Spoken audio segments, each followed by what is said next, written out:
Hello class. नमस्ते। Good evening. उम्मीद करते हैं आप लोग सही सलामत होंगे, आपके परिवार भी सही सलामत होंगे। तो आपको कुछ हमारे पीछे यानी व्हाइट बोर्ड पर दिखाई दे रहा होगा क्या? कैलेंडर। सबसे पहले तो मैं आपको बता दूं कि जो कैलेंडर की हम बात कर रहे हैं ये विशेष तौर से UP TET, super TET, UPSI और यूपी पुलिस में 100% एक क्वेश्चन फिक्स है। और आप समझ गए होंगे कि एक क्वेश्चन इतना इंपॉर्टेंट होता है किसी एग्जाम में कि उससे एक क्वेश्चन सही होने से कम 10 से 12 हज़ार आप आगे पीछे होते हैं। और मैं आपको विश्वास दिलाता हूं, यह एक ऐसा टॉपिक है कि एक सवाल फिक्स है और आप ईमानदारी से पूरे लेक्चर को देखेंगे, अन्यथा आपकी ज्ञान अधूरी रह जाएगी। ठीक है। उम्मीद करते हैं कि जितने भी कैलेंडर के टॉपिक हम डालेंगे वो शिद्दत से आप देखेंगे, समझेंगे। ठीक है। सबसे पहले हम आपको परिचय कराना चाहेंगे कि कैलेंडर, यहां से देखने का प्रयास करिएगा। कैलेंडर, यह जो कैलेंडर है, कैलेंडर का मतलब होता है कैलेंडस। कैलेंडस और कैलेंडस यूनानी के समय में ये समझा जाता था कि वो चीज आज भी देखने को मिलता है। गांव में कभी कभी प्रधान लोग किसी व्यक्ति से घंटा बजवा कर पूरे गांव को खबर करवाते हैं। तो कैलेंडस का मतलब ही हुआ करता था कि उस समय एक आदमी डेली बाय डेली हर रोज गिनती करता था घंटा बजा बजा कर। उसी के आधार पर यह कैलेंडर बनना शुरू हुआ। तो सबसे पहले देखेंगे कि 3761 ईसा पूर्व यह यहूदी कैलेंडर, 2637 ईसा पूर्व चीनी कैलेंडर आया, 56 ईसा पूर्व विक्रम संवत आया, 622 ईसा पूर्व में इस्लामी कैलेंडर आया। यहाँ से आपकी कैलेंडर जो है कि रेगुलर में आता है 1582 ईस्वी में जूलियन कैलेंडर। जूलियन कैलेंडर का मतलब यह हुआ कि रोमन साम्राज्य में एक जूलियस सीजर राजा हुआ करता था जो 1522 ईस्वी में कैलेंडर बनाने में बहुत प्रयास, अथक प्रयास किया था। इन्होंने एक कैलेंडर बनाने का रास्ता दिखा दिया।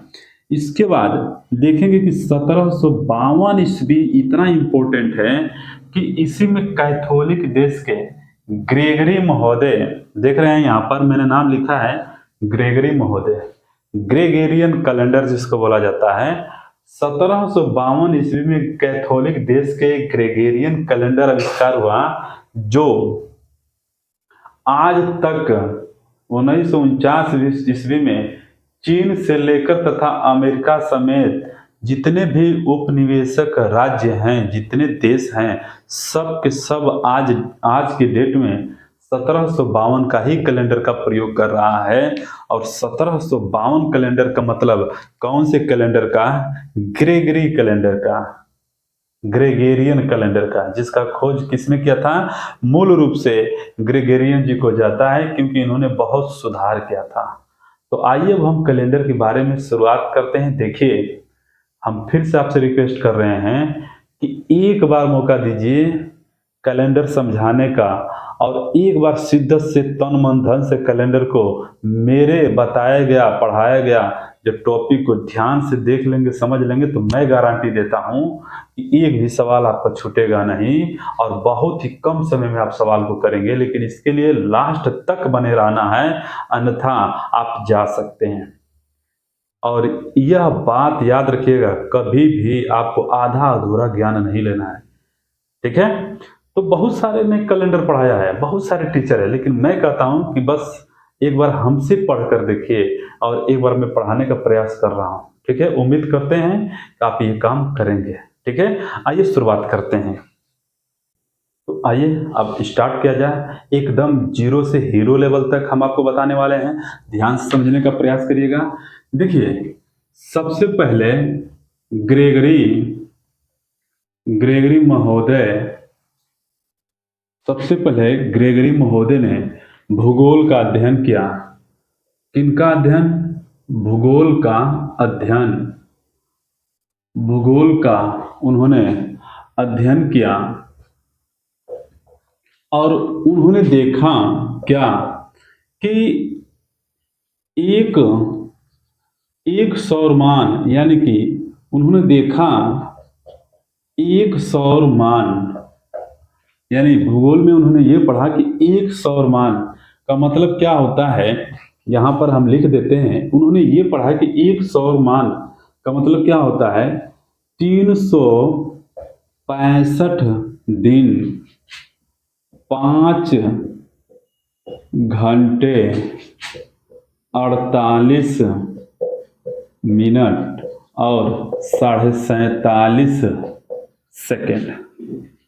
उन्होंने अध्ययन किया कि एक सौरमान में 365 दिन 5 घंटे 48 मिनट 47.5 सेकेंड होता है।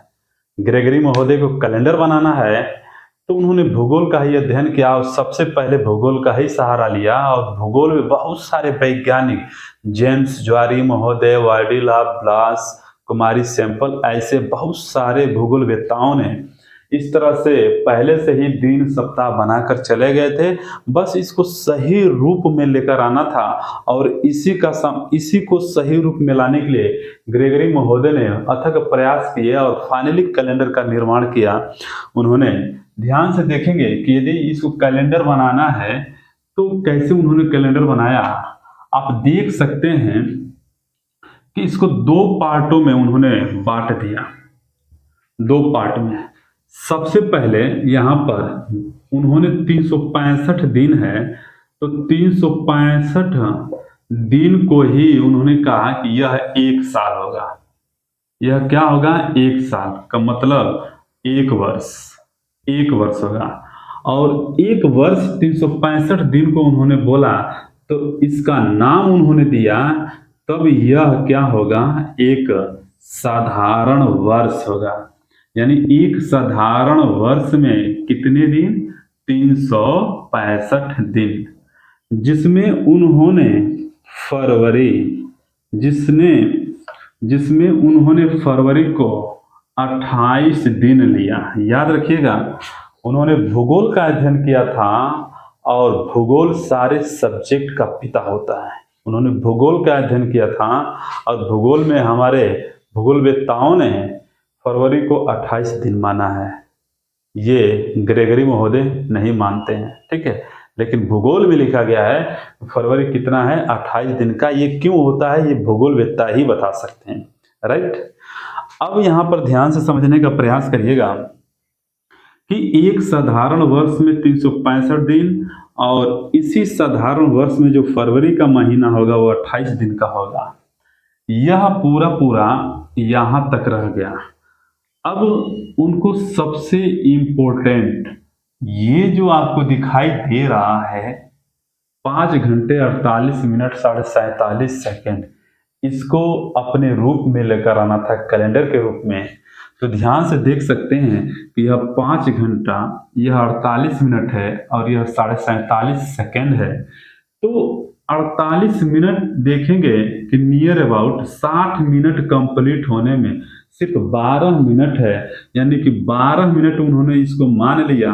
तो 48 12 60 मिनट, 60 मिनट का मतलब कि 1 घंटा और 5 में जोड़ देंगे तो टोटल कितने घंटे हो जाएंगे, 6 घंटा। और यह 6 घंटा 365 दिन अर्थात 1 साल, अर्थात 1 साल। ध्यान से समझने का प्रयास करिएगा। उन्होंने 6 घंटा राउंड अप फिगर ले लिया, 1 साल में 6 घंटा। फिर उन्होंने कहा यदि इसी तरह से 6 घंटा हमें 1 साल में प्राप्त हो रहे हैं, फिर 6 घंटा 1 साल में प्राप्त हो रहे हैं, फिर 6 घंटा 1 साल में प्राप्त होते हैं, तो यहाँ पर उन्होंने देखा क्या कि 6 6 6 6 24 घंटा, 24 घंटा टोटल मिला कितने सालों में, 4 साल में। 4 साल में उन्होंने 24 घंटा प्राप्त कर लिया। जब 4 साल में उन्होंने 24 घंटा प्राप्त कर लिया, और 24 घंटा का मतलब ही हमारे भूगोल वेत्ताओं ने कितने दिन के बराबर माना है? 1 दिन के बराबर। अर्थात 24 घंटे का मतलब 1 दिन। कितने साल में? 4 साल में। अर्थात 24 घंटे का मतलब 1 दिन, कितने साल में? 4 साल में। इसका मतलब यह हुआ, यहां हम लिख देते हैं, ध्यान से देखिएगा, कि हर 4 साल बाद 1 दिन मिलता है, तो 365 में 1 दिन जोड़ देंगे तो यह क्या हो जाएगा? 366 दिन। क्या हो जाएगा? 366 दिन। और अब यह एक नया साल बन गया, और इस नया साल का नाम उन्होंने दिया क्या? यह कहलाएगा अधिवर्ष। इसको इंग्लिश में बोलते हैं लीप ईयर। क्या बोलते हैं? Leap years, right. यदि साल में देखा जाएगा तो 366 यदि लीप वर्ष है तो, और महीने के हिसाब से देखा जाएगा तो फरवरी साधारण में 28 साल का था, लेकिन लीप वर्ष में 1 दिन जोड़ देंगे तो कितना दिन का हो जाएगा? 29 दिन का। कितना दिन का हो जाएगा? 29 दिन का। एक बार फिर से हम समझाना चाहेंगे, ध्यान से देखने का प्रयास करिएगा। ग्रेगरी महोदय ने 365 दिन 5 घंटे 48 मिनट 47 सेकंड उन्होंने भूगोल वेत्ताओं के अध्ययन से निकाला, पढ़ा था। इसके बाद 365 दिन को वो 1 साल कहें, और इस 1 साल का नाम उन्होंने साधारण वर्ष यानी 365 दिन, यानी इसको कहेंगे साधारण वर्ष। और साधारण वर्ष में जो फरवरी का महीना है, इसे 28 दिन का उन्होंने माना। और यहाँ पर साधारण वर्ष को हम लिखते हैं इंग्लिश में सिंपल ईयर। क्या लिखते हैं? Simple years. या इसे ही आप चाहें तो इधर भी बढ़ा सकते हैं, इसे और कहते हैं ऑर्डिनरी ईयर। क्या बोलते हैं? Ordinary year. तो यहाँ पर देखें कि अब इनको तो यहाँ पर ये समझ में आ गया। अब इसको कैलेंडर के रूप में तैयार करना था, तो 5 घंटा है 48 मिनट, 60 मिनट पूरा होने में 12 मिनट है, तो राउंड ऑफ फिगर इन्होंने 60 मिनट लिया। 60 मिनट का मतलब होता है 1 घंटा। 1 घंटा 5 घंटा में जोड़ देंगे तो क्या होगा? 6 घंटा, और 6 घंटे का मतलब 1 साल। 6 घंटे का मतलब 1 साल, 6 घंटे का मतलब 1 साल, 6 घंटे का मतलब 1 साल। टोटल 24 घंटा मिला। कितने सालों में? 4 साल में। 4 साल के बाद 24 घंटा मिला है, और 24 घंटे का मतलब होता है 1 दिन। यानी हर 4 साल में 1 दिन मिलेगा, तो वह 1 दिन यदि 365 में जोड़ देंगे तो 366 दिन हो जाएगा।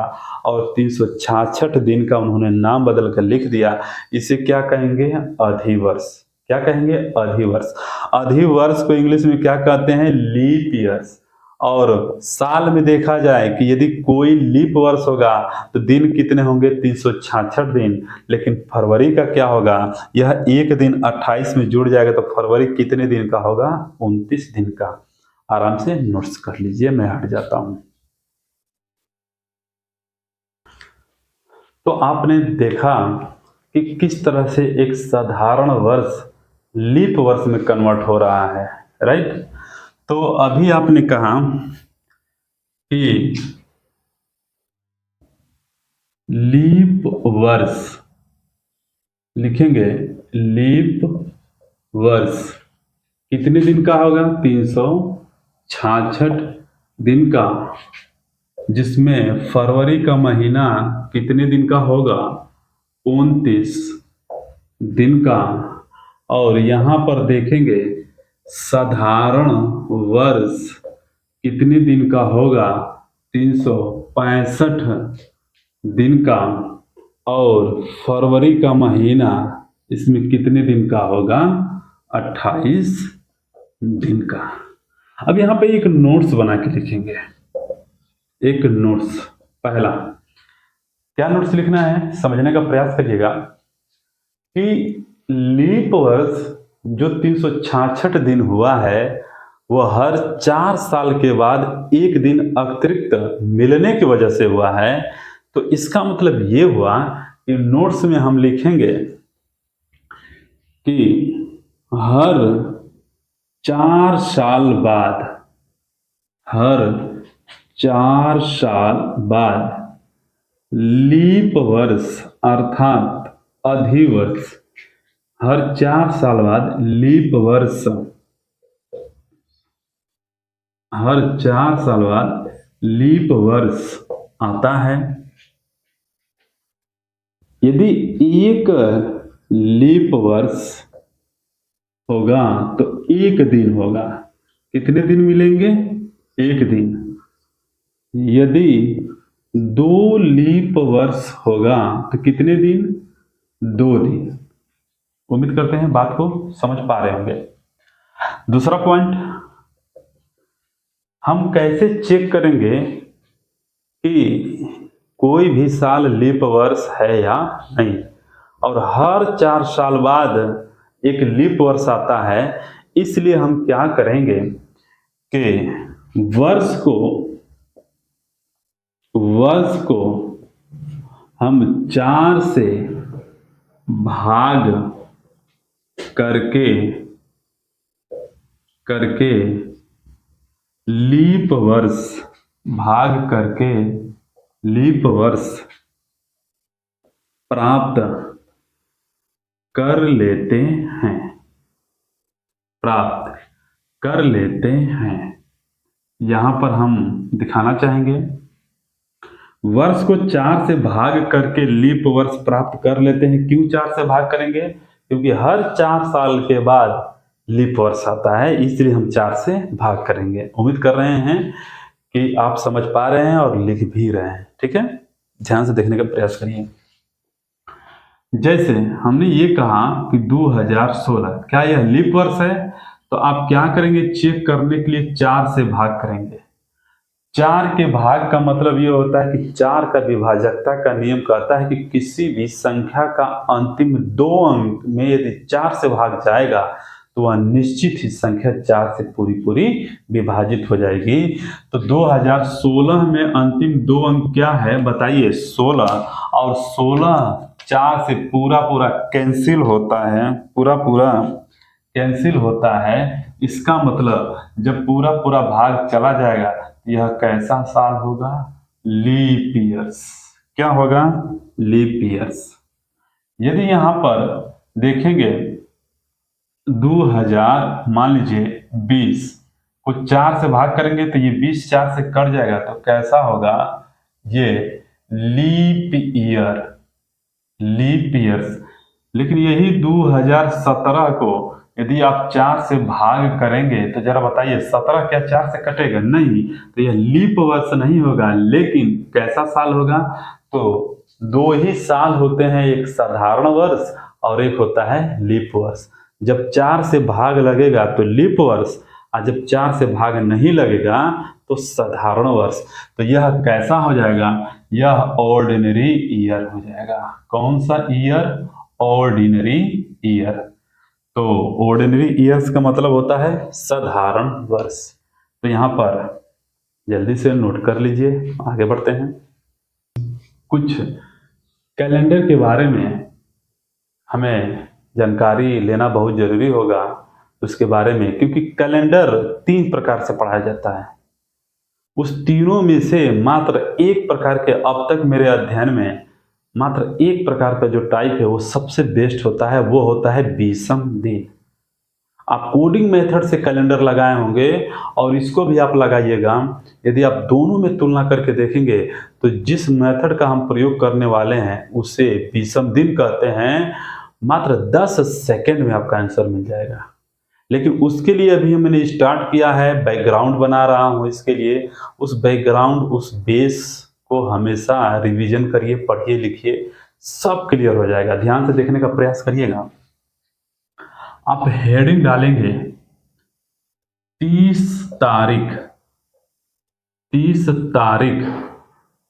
वाले महीना, 30 तारीख वाले महीना, ठीक है। यहां पे लिखेंगे 31 तारीख वाले महीना, और यहां पे लिखेंगे फरवरी, फरवरी। और आप जानते हैं कि जो फरवरी होता है या तो होगा 28 का या तो होगा 29 का। ठीक है, अब ध्यान से देखने का प्रयास करिएगा कि आखिर हम क्या लिखे हैं। कि बहुत लोगों को 30 तारीख वाले महीने याद नहीं रहते हैं, तो लगते हैं इसका सहारा लेने जनवरी, फरवरी, मार्च, अप्रैल, मई, जून, जुलाई, अगस्त, सितंबर, अक्टूबर, नवंबर। अब ऐसा रटने की कोई जरूरत नहीं है। पहले तो यहीं से आपका एक सॉल्व हो गया कि अब ऐसा रटने का कोई जरूरत नहीं है। हम ट्रिक आपको बताएंगे, लेकिन फिलहाल यहाँ पर ट्रिक क्या है ध्यान से सुनिएगा। जे को हमने जी बोल दिया। सुनो, सुनो। एजी का मतलब होता है, ए का मतलब हो गया अप्रैल, जे का मतलब हो गया जून, एस का मतलब हो गया सितंबर, और नो का मतलब यानी NO का मतलब हो गया नवंबर। क्या हो गया? अप्रैल, जून, सितंबर, नवंबर। जी सुनो, तो 30 तारीख वाले महीने कौन होंगे? अप्रैल, जून, सितंबर, नवंबर। अप्रैल, जून, सितंबर, नवंबर। जरा खुद सोचिए। अब हम क्या करेंगे? अप्रैल भी 30 तारीख का होगा, जून भी 30 तारीख का होगा, सितंबर भी 30 का, और नवंबर भी 30 तारीख का। 30 तारीख का मतलब ये होता है कि कुल दिन कितने होंगे? 30 दिन होंगे। ध्यान से सुनिएगा, यहां पर क्या करना है कि 30 को हम 7 से भाग करेंगे। 30 को हम 7 से भाग करेंगे। 7 से ही क्यों भाग करेंगे अब ये बताने की कोई आवश्यकता नहीं है, लेकिन फिर भी मैं बता देता हूं, क्योंकि हमने कहा ही है कि एक बार हमें दीजिए कैलेंडर पढ़ाने का मौका, है कि नहीं? तो ध्यान से देखिएगा। 7 इसलिए कि जिस तरह से यह दीवार बनी है, तो दीवार बनाने के लिए पहले ईंट को जोड़ना होगा। ठीक उसी प्रकार को एक साल महीने को समझने के लिए हमें छोटा दिन लेना होगा, और वो दिन शुरुआत होती है सोमवार, मंगलवार, बुधवार, बृहस्पतिवार, शुक्रवार, शनिवार और रविवार। वही 7 दिन, क्योंकि 7 दिन से आपके महीने का निर्माण होगा और महीनों से साल का निर्माण होता है। उम्मीद कर रहे हैं कि हम आपको समझा पा रहे हैं और आप मन से समझ भी रहे होंगे। ठीक है, अब क्या करना है कि 30 में 7 से भाग करेंगे तो शेषफल क्या बचेगा? 2। शेषफल क्या बचेगा? 2। याद रखिएगा, कैलेंडर की भाषा में शेषफल को बोलते हैं ओड डेज। क्या बोलेंगे? Odd days. यानी हिंदी में इसको बोलेंगे विषम दिन। क्या बोलेंगे? विषम दिन। यानी कि जब जब मैं विषम दिन का नाम लूंगा, आप समझ जाएंगे कि शेषफल की बात कर रहे हैं। ठीक है, राइट? जब जब मैं यहाँ विषम दिन का नाम लूंगा, आप तुरंत समझ जाएंगे कि हम शेषफल की बात कर रहे हैं। इसका अर्थ यह हुआ दोस्त कि अप्रैल, जून, सितंबर, नवंबर का विषम दिन कितना मिलने वाला है? 2। अप्रैल, जून, सितंबर, नवंबर का विषम दिन क्या होगा? 2। राइट? अब ध्यान से सुनिएगा। अब आप खुद बताइए कि फरवरी का महीना 28 का होता है। 28 में 7 से भाग करेंगे तो यह पूरा पूरा कट जाएगा। तो जब किसी संख्या में किसी संख्या से भाग देने पर भाग चला जाता है तो शेषफल क्या बचता है? 0। यानी फरवरी का विषम दिन क्या होगा? 0। और 29 में 7 से भाग लगाएंगे तो शेषफल क्या बचेगा? 1। अर्थात जो है कि फरवरी यदि लीप वर्ष का होगा तो उसका विषम दिन कितना होगा? 1। और फरवरी साधारण वर्ष का होगा तो उसका विषम दिन कितना होगा? 0। जरा खुद सोचिए कि एक साल में टोटल 12 महीने होते हैं। एक साल में टोटल 12 महीने होते हैं। उस 12 महीने में तो 4 महीने यही हो गए और 1 महीना फरवरी का, यानी 5 महीने निकल गए। तो अभी भी साल बचे कितने? अभी भी महीना बचा कितना? 7। तो 7 वो कौन कौन से महीने होंगे? तो 31 तारीख वाले होंगे, क्योंकि 30 तारीख वाले 4 महीना, 28 और 29 वाले फरवरी, तो बाकी जितने महीना बचेंगे वो सब के सब क्या होंगे, 31 तारीख वाले होंगे। अर्थात कौन कौन, यहां से हम लिख देते हैं क्या, जनवरी, फिर क्या आएगा मार्च, ठीक है, उसके बाद क्या आएगा मई, इसके बाद क्या आएगा जुलाई, इसके बाद क्या आएगा अगस्त, इसके बाद क्या आएगा अक्टूबर, फिर क्या आएगा दिसंबर, फिर क्या आएगा दिसंबर। अब आपसे कोई पूछेगा कि यार बताओ अक्टूबर कितने तारीख का होगा, कितने दिन का है ये, तो तुरंत कहेंगे 31। क्यों? क्योंकि 4 महीने तो 30 तारीख वाले होते हैं, अप्रैल जून सितंबर नवंबर 30 तारीख वाले। फरवरी वैसे भी 28-29 का होता है, इसका मतलब बाकी जो महीने हैं वो 31 के होंगे। तो अब आपको इस हाथ का सहारा नहीं लेना पड़ेगा, जहां तक कि मैं समझाने में समर्थ हो गया हूं, ठीक है। इसका मतलब ये हुआ दोस्त कि समझने का प्रयास करिएगा कि जनवरी, मार्च, मई, जुलाई, अगस्त, अक्टूबर, दिसंबर, 1 2 3 4 5 6 7, यह 31 का है और 31 में 7 से भाग करेंगे तो रिमाइंडर कितना बचेगा 3। इसका मतलब ये हुआ कि 31 तारीख वाले महीनों का जो 20वां दिन है वो कितना होगा 3। याद करिएगा, मैं पूरा कैलेंडर 20वां दिन पर ही खत्म करूंगा, इसलिए 20वां दिन पर आपको टारगेट करना है, ठीक है। तो एक बार फिर से समझने का प्रयास करिएगा। 30 तारीख वाले महीने अप्रैल जून सितंबर नवंबर 30 तारीख है, तो 30 तारीख वाले महीने में 20वां दिन कितने होते हैं 2। यदि वो महीना 31 तारीख का होगा तो 20वां दिन कितना मिलेगा 3। यदि वो महीना फरवरी का होगा और फरवरी में साधारण वर्ष होगा तो 20वां दिन 0 और लीप वर्ष होगा तो 20वां दिन कितना मिलेगा 1। नोट कर लीजिए।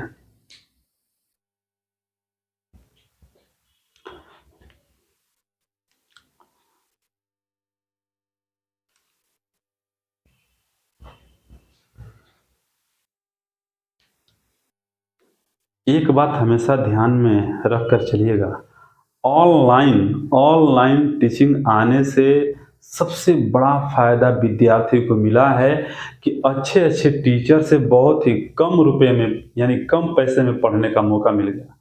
लेकिन एक चीज हमेशा याद रखिएगा, बहुत ही इंपॉर्टेंट बातें बता रहा हूं कि जो पीडीएफ का सिस्टम आ गया है ना, यही स्टूडेंट्स को बर्बाद कर रहा है। जो व्यक्ति यदि पीडीएफ का सहारा लेगा, मैं गारंटी देता हूं उसकी तैयारी नहीं बन पाएगी। आप ऑनलाइन ही क्लास लीजिए, यदि टीचर लिखवाता है, बोल के लिखवाता है, व्हाइट बोर्ड पे लिखता है, ब्लैक बोर्ड पे लिखता है, तो आप भी लिखिए, यही आपको काम आएगा, इसी से आपकी तैयारी बनेगी। और नहीं तो वह टीचर पीडीएफ लगा देगा और पीडीएफ से पढ़ाता रहेगा तो आपको नींद आएगी और आप उस पीडीएफ को लिखेंगे भी नहीं। बाकी आपकी इच्छा है, आपको जैसे मन कर वैसे पढ़ सकते हैं, लेकिन मेरा यही मानना है कि टीचर लिखवाएं तो यही उत्तम होगा तैयारी के लिए, राइट। तो आइए अब आगे बढ़ते हैं।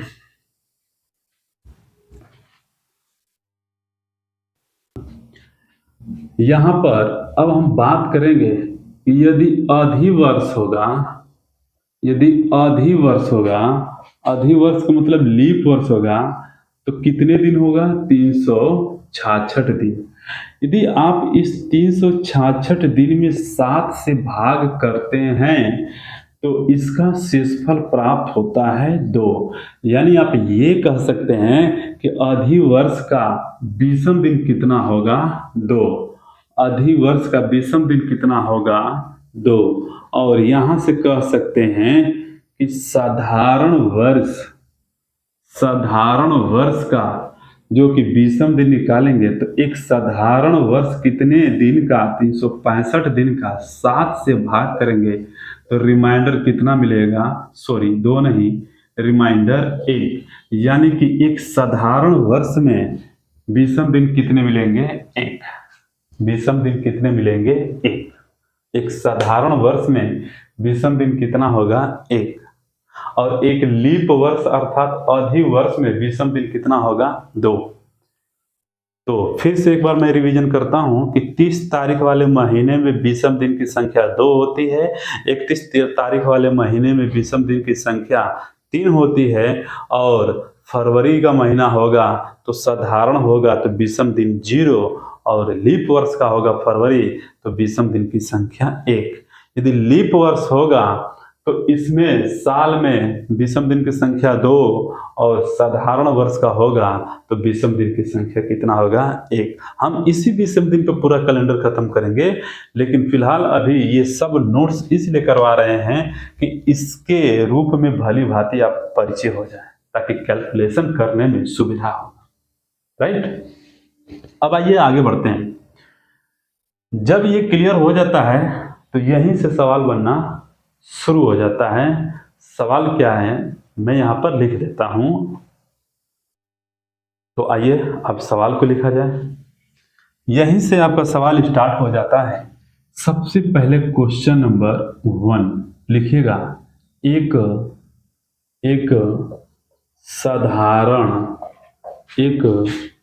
साधारण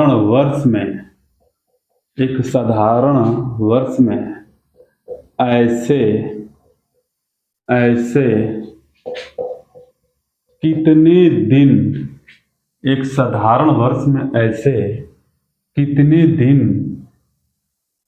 होंगे जो अधिकतम 53 बार आता है, जो अधिकतम 53 बार आता है, और वह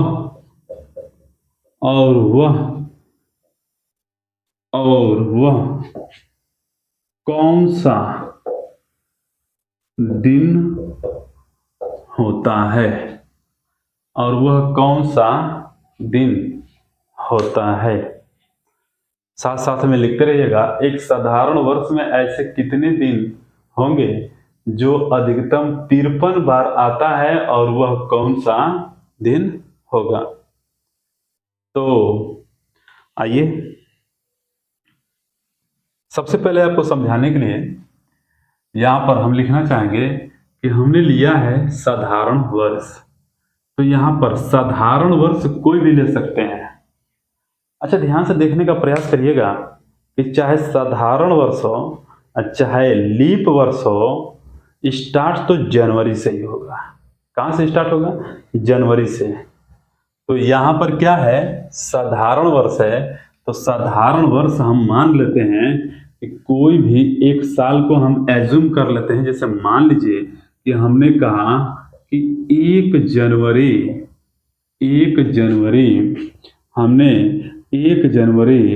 2007 हमने ले लिया। 2007 क्या है? एक साधारण वर्ष है। और साधारण वर्ष कहाँ से शुरुआत होता है? जनवरी में। और जनवरी में कितने तारीख से? 1 तारीख से। 1 तारीख से शुरुआत होता है। चाहे वो लीप वर्ष होगा और चाहे साधारण वर्ष, जनवरी के महीने से शुरुआत होते हैं और वो भी 1 तारीख से शुरुआत होते हैं। तो मैंने ये मान लिया है। आप चाहे तो कुछ भी ले सकते हैं, कुछ भी, और यह गलत नहीं होगा। जब मैं ये कंसेप्ट बताऊंगा, बहुत बड़ा कंसेप्ट निकल कर आने वाला है। यदि यह कंसेप्ट जब मैं बता दूंगा तो आप रियल में चेक करके देखिएगा, सवाल गलत होने वाला नहीं है। राइट, आइए जरा आप ये बताइएगा कि 1 जनवरी 2007 यानी यह साधारण वर्ष है। तो साधारण वर्ष है तो आइए दिन से शुरुआत करते हैं। तो मंडे, ये क्या होगा? Monday, Tuesday, Wednesday, Thursday, Friday, Saturday, और ये क्या है? संडे। ध्यान से समझने का प्रयास करिएगा। यानी कि 1 2 3 4 5 6 7 सातों दिन आए हैं। यानी कि मंडे से चले हैं संडे। अच्छा, जब संडे पर खत्म होगा तो फिर शुरुआत कहाँ से होगा? मंडे। और फिर कहाँ तक आएगा? संडे। फिर कहाँ से शुरुआत होगा? मंडे। और फिर कहाँ तक जाएगा? संडे। फिर कहाँ से शुरुआत होगा? मंडे। और इसी तरह से कहाँ पे समाप्त होगा? संडे। इसका मतलब ये हुआ कि यह मंडे से संडे गया है तो 1 हफ्ता हुआ। फिर मंडे से सप्ताह गया है, 2 हफ्ता हुआ, फिर मंडे से संडे 3 हफ्ता हुआ, फिर मंडे से संडे तो 4 हफ्ता हुआ।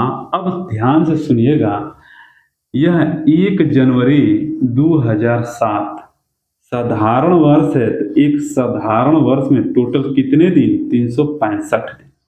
7 दिन का मतलब होता है एक सप्ताह। 7 दिन का मतलब होता है एक सप्ताह। और जब इसमें भाग करेंगे तो यह 52 बार में कट जाएगा और एक शेषफल बचेगा। यानी 52 का मतलब ये हुआ कि 52 सप्ताह। 52 सप्ताह। जरा आप ये बताइएगा, ठीक है, कि मंडे से संडे, मंडे से संडे, मंडे से संडे, मंडे से संडे 4 सप्ताह हुआ। तो डॉट डॉट साधारण वर्ष में टोटल कितने सप्ताह? 52 सप्ताह। तो मंडे टू संडे हमने मान लिया यहां से लेकर यहां तक यह कितना?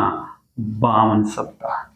और आपको मालूम है कि 52 सप्ताह का मतलब यानी एक सप्ताह में 7 दिन, तो गुणा करेंगे तो 7 दूना के 14, 7 पचे 35 और एक क्या होगा? 36। 364 दिन। और एक साधारण वर्ष में टोटल कितने दिन होते हैं? 365 दिन।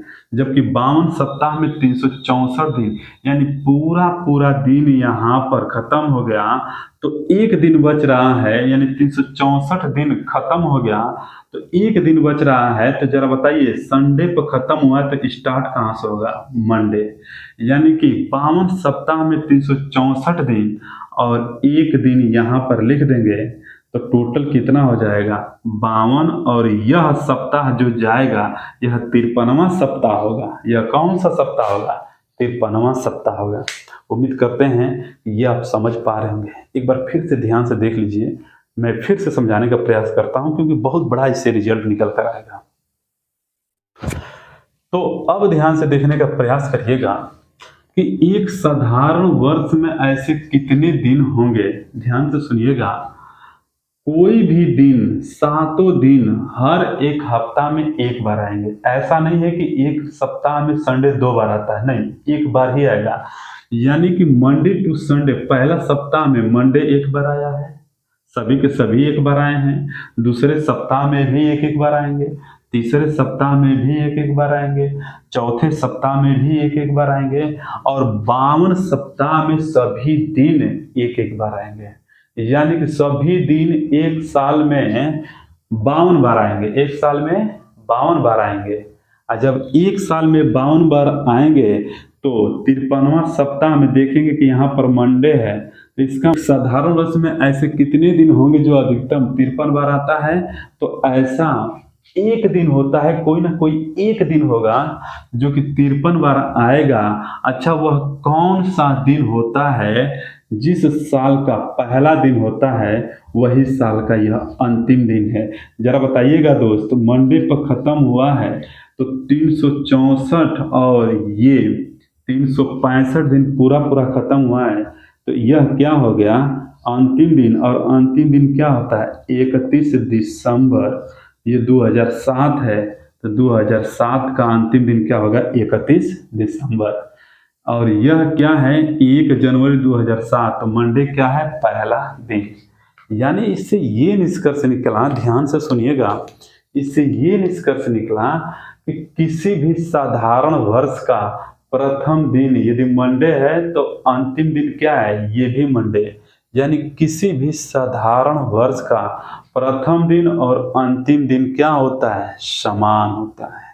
प्रथम दिन और अंतिम दिन समान होता है। देख रहे हैं ना, आप देख सकते हैं। यही मैं समझाना चाह रहा था आपको कि किसी भी साधारण वर्ष का प्रथम दिन और अंतिम दिन क्या है? समान होते हैं। प्रथम दिन और अंतिम दिन समान होते हैं। तो यहाँ पर नोट्स बनाकर लिखना पड़ेगा आपको। मैं यहाँ पर लिख देता हूं नोट्स। फर्स्ट क्या लिखेंगे? किसी भी साधारण वर्ष का प्रथम दिन और अंतिम दिन समान होते हैं, समान होते हैं। मैंने बोल बोल भी दिया है, किसी भी साधारण वर्ष का प्रथम दिन और अंतिम दिन क्या होते हैं, समान होते हैं। राइट, ये पूछ सकता है कि ये बताइए वह कौन सा साल है जिसका प्रथम दिन और अंतिम दिन समान होते हैं, तो साधारण वर्ष होते हैं।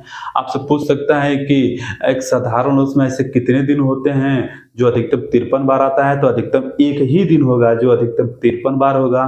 पूछ सकते हैं कि अच्छा वह दिन कौन सा होगा, तो किसी भी साल का, किसी भी साधारण वर्ष का पहला दिन जो होगा वही उसका अंतिम दिन भी होगा। इसका मतलब ये हुआ कि यदि किसी भी साधारण वर्ष का प्रथम दिन शुक्रवार से शुरू हुआ है तो उसका अंतिम दिन भी क्या होगा, शुक्रवार ही होगा। किसी भी साधारण वर्ष का प्रथम दिन मंगलवार से शुरुआत हुआ है तो उसका अंतिम दिन भी क्या होगा, मंगलवार ही होगा। किसी भी साधारण वर्ष का यदि प्रथम दिन रविवार से शुरू हुआ है तो उसका अंतिम दिन भी क्या होगा, रविवार ही होगा। राइट, उम्मीद करते हैं समझ लिए होंगे।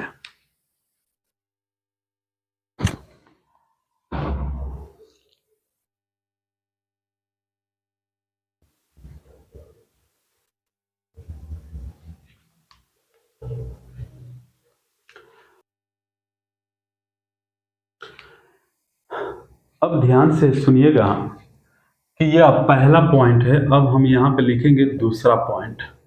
अच्छा, यह साधारण वर्ष है, जरा समझने का प्रयास करिएगा। साधारण वर्ष है, यदि हम ये कहते हैं कि लीप वर्ष होता तब क्या होता, यदि वह साल लीप वर्ष होता तो क्या होता, तो इसका मतलब कि यहाँ से लेकर यहाँ तक टोटल 365 दिन है, तो लीप वर्ष टोटल कितने दिन का होता है, 366 दिन का। यदि आप लीप वर्ष लेते, सपोज, ध्यान से सुनिएगा और इसको कॉपी में नोट्स करिएगा कि यदि यह लीप वर्ष होता तो यहाँ से लेकर 365 दिन होता, तो ये बताइए अभी एक दिन बचेगा, तो मंडे यहाँ से है तो मंडे के बाद क्या आएगा, ट्यूसडे आएगा। क्या आता है, ट्यूसडे।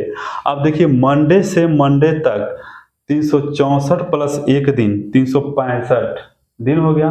और लीप वर्ष होता तो यह क्या हो जाता, 366 दिन। यानी कि यहाँ पर देखेंगे कि यदि किसी भी, अब मैं थोड़ा सा इसको मिटा देते हैं समझाने के लिए। अब मैं क्या करूँगा कि यहाँ पर 1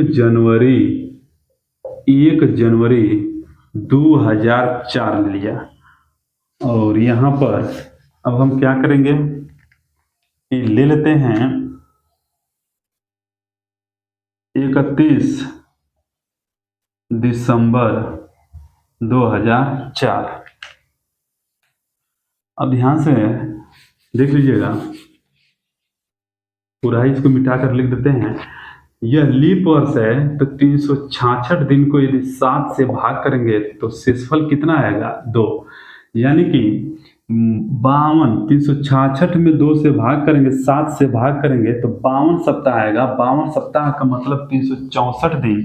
तो मंडे टू संडे यहाँ तक 364 दिन हो गया, तो बचा 2 दिन और, तो संडे पे समाप्त हुआ है तो स्टार्ट होगा मंडे, और कहाँ पे खत्म हुआ, ट्यूसडे। पूरा मिलाकर कितना होगा आपका, 366 दिन। यानी आपने ये देखा कि एक लीप वर्ष का प्रथम दिन मंडे है तो उसका अंतिम दिन क्या है, ट्यूसडे। उसका अंतिम दिन क्या है, ट्यूसडे। यही मैं समझाना चाह रहा हूँ, ध्यान से सुनिएगा। एक लीप वर्ष का अंतिम दिन उसके प्रथम दिन से एक दिन आगे होता है। फिर से सुनिएगा, एक लीप वर्ष का प्रथम दिन उसके अंतिम दिन से, एक लीप वर्ष का अंतिम दिन उसके प्रथम दिन से एक दिन आगे होता है। यह लीप वर्ष है तो इसका लीप वर्ष का अंतिम दिन इसके प्रथम दिन से एक दिन आगे है, एक दिन आगे है। यानी कि यहाँ पर हम लिखवाना चाहेंगे कि किसी भी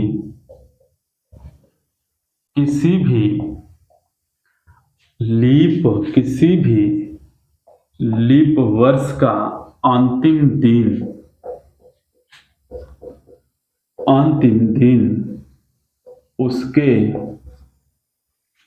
उसके प्रथम दिन से एक दिन आगे होता है, आगे होता है। नोट्स बनाकर लिख लीजिएगा, यानी कि अब समझने का पूरा पूरा प्रयास करिएगा।